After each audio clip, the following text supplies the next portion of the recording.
adalah hukum alam. Yang tidak berubah adalah kebutuhan akan perubahan. Perubahan bukanlah tentang apa yang kita dapatkan, tapi tentang apa yang kita berikan. Selamat datang di BPOM dan Mataram On Air, tempat kita berbagi informasi dan inspirasi untuk hidup yang kreatif dan inovatif. Saya Sukma, host Anda kali ini, dan saya sangat senang bisa menemani Anda di episode ini, episode yang sangat spesial, yang temanya hari ini adalah Jemput Perubahan di tahun 2025. Untuk itu, kita hadirkan narasumber yang sangat luar biasa, yaitu Mbak Eka Rahmi Paramita. Beliau adalah Ketua Agen Perubahan di Balai Besar POM di Mataram dari tahun 2024 sampai dengan sekarang.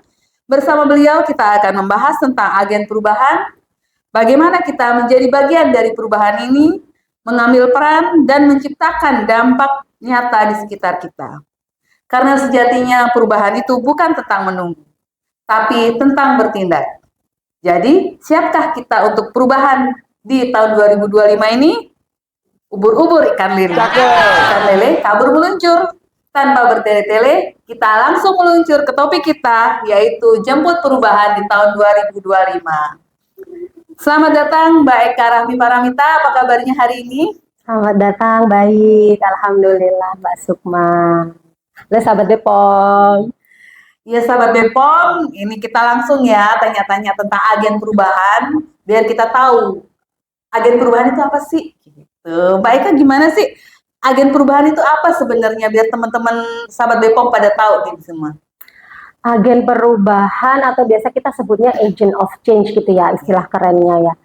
Kalau dari kata-katanya sih kita sudah tahu ya, namanya agen perubahan. Berarti agen tim gitu ya, tim atau orang yang diharapkan mampu membawa perubahan. Nah, kaitannya dengan agent of change atau agen perubahan di reformasi birokrasi ini, diharapkan sekumpulan orang-orang yang ditunjuk sebagai agen perubahan ini, mereka bisa menjadi roda penggerak untuk melaksanakan perubahan dalam reformasi birokrasi.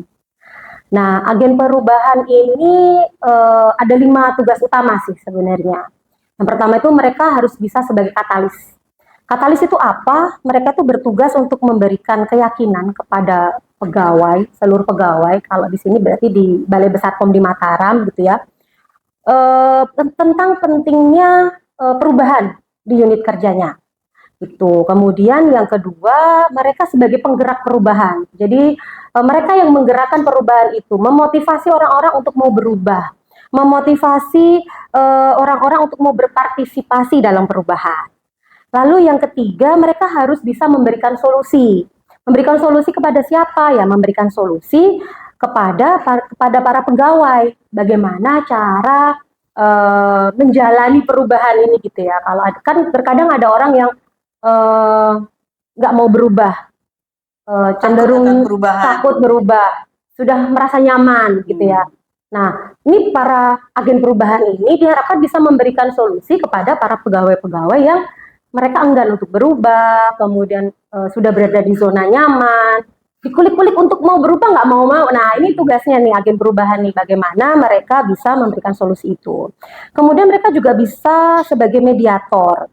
Mediator itu fungsinya sebagai penghubung komunikasi antara pegawai dengan pimpinan perubahan. Nah, pimpinan perubahan di sini ya kita tahu Kepala UPT, Kepala Balai Besar POM di Mataram. Jadi diharapkan mereka ini bisa memediasi ketika ada kendala-kendala dalam pelaksanaan perubahan reformasi birokrasi di Balai Besar POM di Mataram, memediasi antara keluhan pegawai dan menyampaikannya ke pimpinan perubahan. Diharapkan dengan ada mediator ini perubahan bisa berjalan lebih smooth gitu ya, lebih lancar, dan bisa menjembatani gap antara pimpinan dengan seluruh pegawai. Nah, itu sih agen perubahan yang diharapkan gitu ya dalam pelaksanaan reformasi birokrasi ini.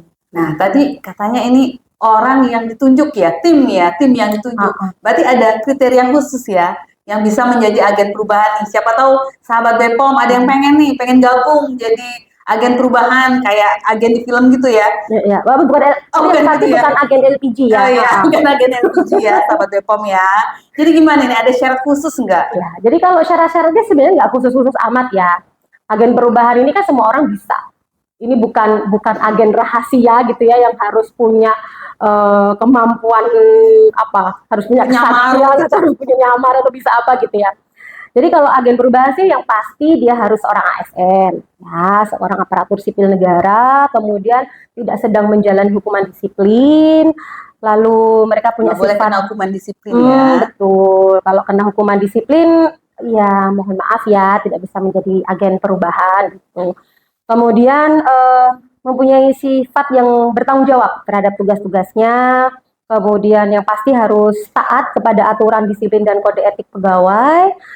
Kemudian mampu memberikan pengaruh positif. Nah ini yang penting nih, mampu memberikan pengaruh positif dan yang pasti harus inovatif dan proaktif. Nah itu inovatif dan proaktif.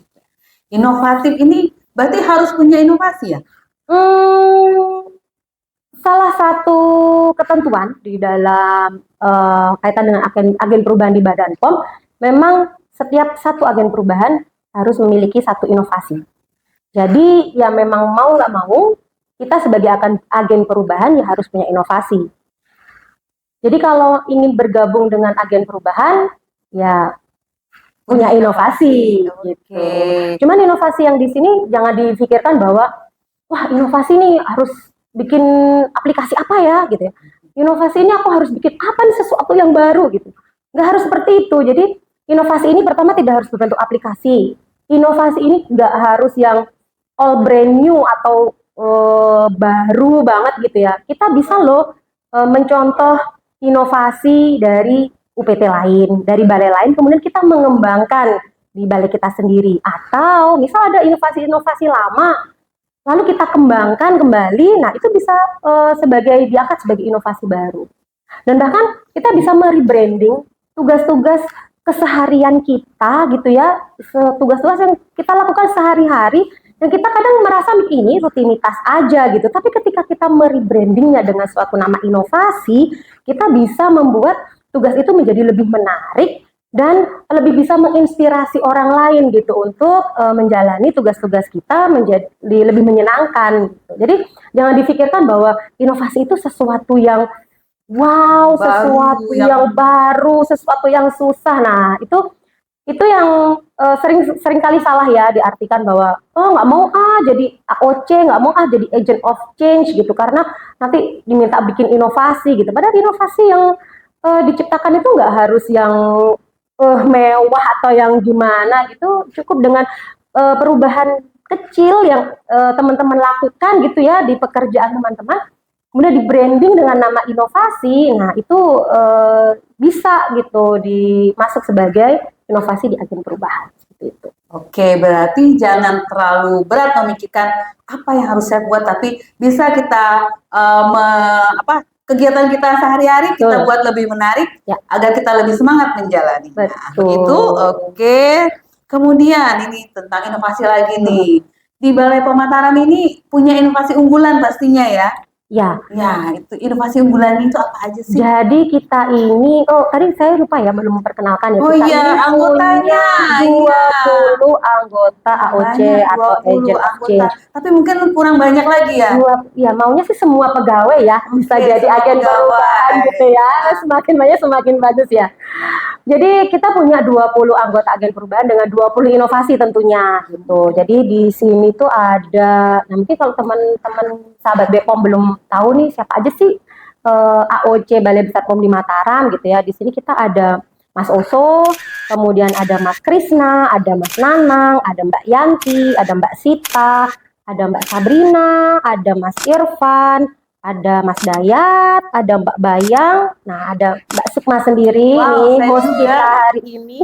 Kemudian ada Mbak Vika, ada Mas Gusti, kemudian ada siapa lagi ya yang mungkin saya terlewati? Ada Mas Ibnu, kemudian ada Mbak Ana, ada Mas Apri, ini Mas Apri ini salah satu bapak inovasi Bapak di inovasi Balai Besar POM di Balai POM Mataram mungkin ya. Mataram. Kemudian ada Mas Doni, ada Mbak Wanti, ada Mbak Vera, ada Mbak Titi, dan AOC yang masih baru masuk nih tahun ini ada Mbak Eka Wahyu. Jadi ada 20 inovasi yang dibawa oleh agen perubahan di Balai Besar POM di Mataram. Nah, kalau inovasi unggulannya, nah kebetulan nih dari sekian banyak inovasi, ini sudah ada 3 inovasi yang memenangkan penghargaan di tahun 2024 kemarin. Inovasi yang menang Ya, penghargaan. jadi ada inovasi gas paman yang dimana sebagai pengampunya itu ada Mbak Yanti. Gas paman itu adalah keluarga sadar pangan aman. Nah, inovasi ini masuk ke dalam top 24 kompetisi inovasi Badan POM tahun 2024. POM nasional berarti. Ya, betul. Kemudian ada Silapol, ini sistem layanan pengujian sampel kepolisian, ini masuk top 8 kompetisi inovasi Badan POM tahun 2024. Dan satu lagi, ada Gemilang Pro UMKM, nah ini lebih hebat lagi nih. Gemilang Pro UMKM ini mendapatkan penghargaan dari Kemenpan RB sebagai top inovasi kelompok replikasi. Jadi luar biasa ya inovasi-inovasi teman-teman agen perubahan. Tangan dulu untuk para inovator kita. Iya, berarti ini inovasinya yang 3 unggulan ini sudah memberikan prestasi ya ke Balai POM Mataram dan mengharumkan nama Balai POM Mataram dan Badan POM sendiri ya untuk Gemilang Pro UMKM itu. Nah, untuk internal Balai POM Mataram ini apakah ada inovasi ya? Kalau inovasi untuk internal banyak gitu ya, banyak banget. Ya. Jadi mungkin kalau bisa saya kasih contoh tuh ada inovasi Simple BMN gitu ya. Inovasi Simple BMN ini inovasi pelayanan terkait dengan pemeliharaan BMN. Misalkan kalau teman-teman ada yang rusak gitu ya, barang milik negara yang dikelola teman-teman itu mengalami kerusakan, misalkan laptopnya rusak, printernya rusak, itu tinggal diinput aja melalui aplikasi Simple BMN, kemudian nanti akan ditindaklanjuti oleh bagian tata usaha. Jadi kita nggak perlu tuh jauh-jauh datang ke tata usaha untuk lapor atau kita nulis-nulis lagi pakai form itu ya, manual itu ya. Kan semuanya harus paperless sekarang kan. Nah, dimudahkan dengan inovasi ini dengan aplikasi Simple BMN. Itu. Kemudian banyak sih ya sebenarnya kalau inovasi internalnya ya, kalau saya bilang ada ISAPA itu terkait dengan elektronik, aplikasi yang tentang dengan sistem akuntabilitas pertanggungjawaban. Kemudian ada si Opalagi JJ, si Opalagi JJ ini. Betul, kalau si Opalagi JJ ini inovasi pengujian jarak jauh. Jadi kita bisa mengoperasikan mengoperasikan instrumen itu dari jarak jauh. Jadi misalkan teman-teman teman-teman pengujian itu nggak harus nongkrong di sebelahnya instrumen gitu ya, bahkan mereka bisa mengoperasikannya dari rumah seperti dari rumah ya. Nanti kalau kita udah ada budaya WFA gitu ya, work from anywhere gitu, sambil tidur-tiduran gitu sambil mengoperasikan HPLC, nah bisa banget keren ya. Keren ya, berarti nggak harus kantor. Nanti lama-lama yang di kantor cuma alat lab aja ya. Iya, sama mungkin tukang sapu nggak gitu. Oh, iya. Nah, untuk hal-hal baru, apakah ada inovasi-inovasi baru? Mungkin yang sudah ada ide-ide gitu untuk tahun 2025 ini. Inovasi baru sebenarnya hampir semua inovasi masing-masing agen perubahan ini mereka memiliki rencana pengembangan inovasinya gitu ya. Cuma inovasi yang benar-benar baru itu di tahun 2025 ini ada inovasi siap melayani. Ini dari Infocom, sistem aplikasi manajemen layanan informasi. Kemudian ada inovasi tentang Sakapom, nah itu nanti tinggal ditunggu tanggal mainnya aja untuk kita sosialisasikan. Dan ada inovasi pisau, ini pendampingan ISO untuk universitas gitu. Jadi kita tidak hanya bermanfaat untuk internal kita sendiri, tapi kita juga bermanfaat untuk masyarakat luas gitu. Oke, berarti ini pendampingan ISO, berarti dari Badan POM akan mendampingi lab-lab di universitas ya? Iya, betul. Konsepnya sih seperti itu. Ya, berarti sangat bermanfaat sekali kita ya.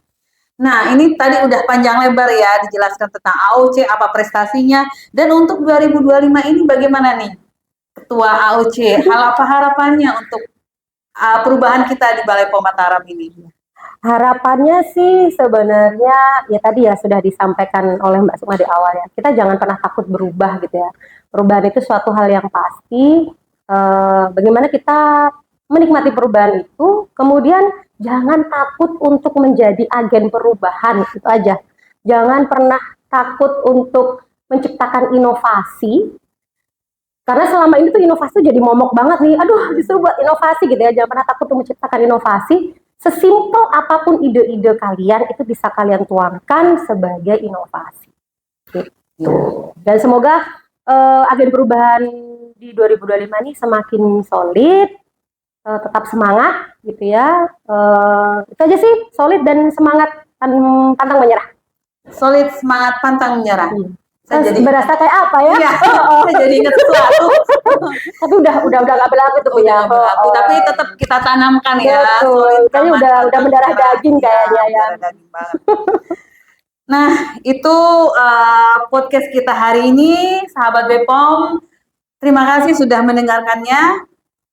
Podcast kita yang bertemakan Jemput Perubahan di tahun 2025. Kami ucapkan terima kasih sebesar-besarnya kepada Ketua Agen Perubahan, Mbak Eka Rami Paramita, atas pengetahuan, inspirasi, dan sharing yang telah dibagikan. Jadi, biar sahabat Bepom tahu bahwa menjadi agen perubahan bukanlah selalu tentang langkah besar, tapi tentang keberanian untuk memulai, sekecil apapun itu. Setiap ide, tindakan, dan keputusan yang kita ambil bisa membawa dampak bagi lingkungan sekitar. Jadi, mari terus bergerak, menginspirasi, dan berkontribusi dengan cara kita masing-masing. Karena perubahan tidak menunggu siapa yang paling siap, tapi siapa yang paling peduli dan berani bertindak. Sampai jumpa di episode selanjutnya dan tetaplah menjadi agen perubahan. Jangan lupa untuk terus mengikuti podcast BBPOM di Mataram untuk topik-topik yang menarik lainnya, dan Anda juga bisa mengirimkan pertanyaan atau saran tema yang podcast kita selanjutnya melalui media sosial kami. Sampai jumpa di episode selanjutnya, tetap sehat dan pastikan selalu cek kemasan, label, izin edar untuk produk-produk yang diedarkan. Oke, sampai jumpa.